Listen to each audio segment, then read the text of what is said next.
Happy and a vibrant day. Myself Sushmita Sahu. Today I am going to take class 8 science with reference to NCERT chapter 18 pollution of air and water. As I always say, we all need to be very careful, and we all in science we all see what is going around us, and today's topic is very interesting: air and water and pollution. So, if you like my video, kindly subscribe for it and don't forget to press the bell icon. So, let us begin. We all are aware that our environment is not what it used to be. Our elders talk about the blue sky, clean water and fresh air that was available in their time. Now, the quality of all this is falling down, and who is responsible? It is we, because we never realized that by our development we are actually harming our mother earth. And with increase in population, the number of people suffering from diseases of respiratory system is also rising constantly.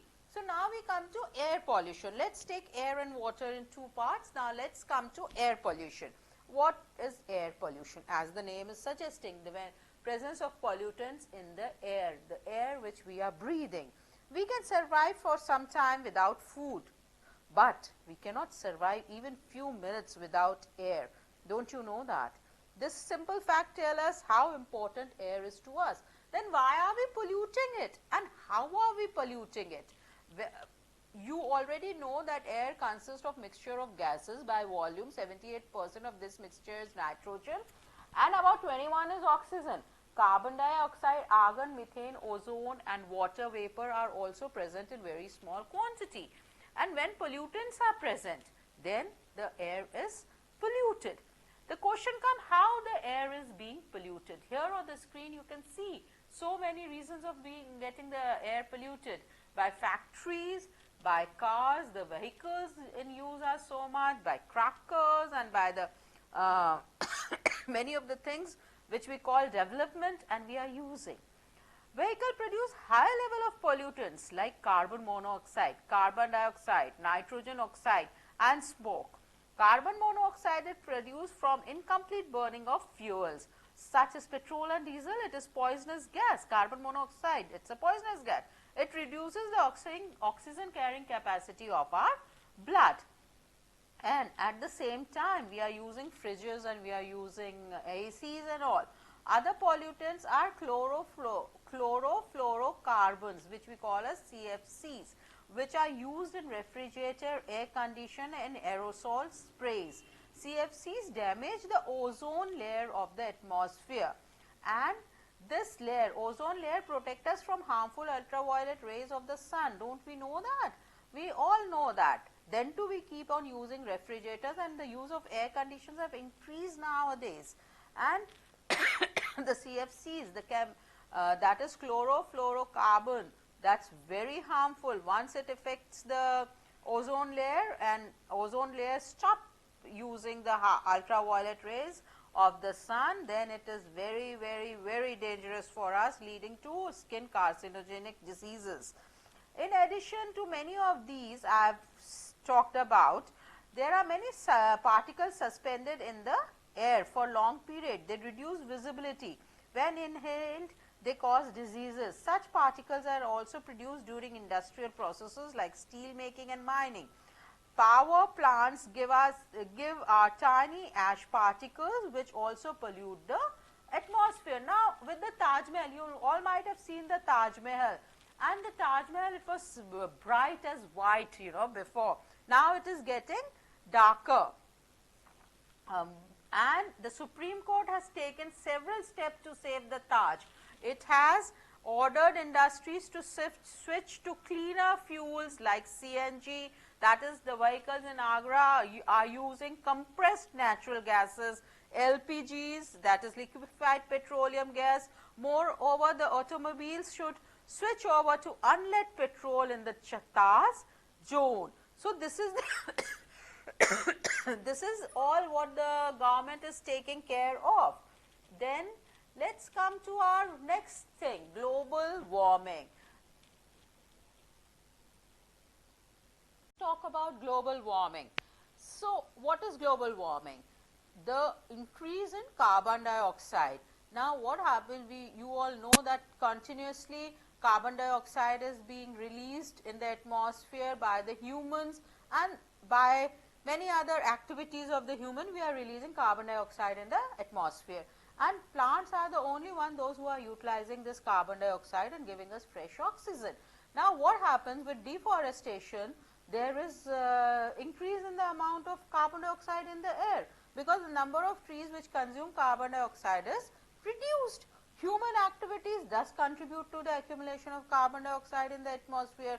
Carbon dioxide traps heat and does not allow it to escape into space. As a result, the average temperature of Earth's atmosphere is gradually increasing, and this is leading to global warming. Now, what will be the result of global warming? Obviously, the temperature are increasing, so the glaciers will melt. When the glaciers will melt, ultimately the water will go to sea level, and the level of sea will rise. And this, once the sea level rises, you know what will happen. So, we all have to join hands together, come together, and we should stop the global warming, or we should reduce it at least. So, with this, now let us understand greenhouse effect. What is greenhouse effect? The trapping of radiation by the Earth atmosphere is called greenhouse effect. Now, let us understand this properly. You all know that sun rays warm the Earth's surface. A part of radiation that falls on the Earth is absorbed by it, and a part of it is reflected back into the space. A part of reflected radiation is trapped by the atmosphere.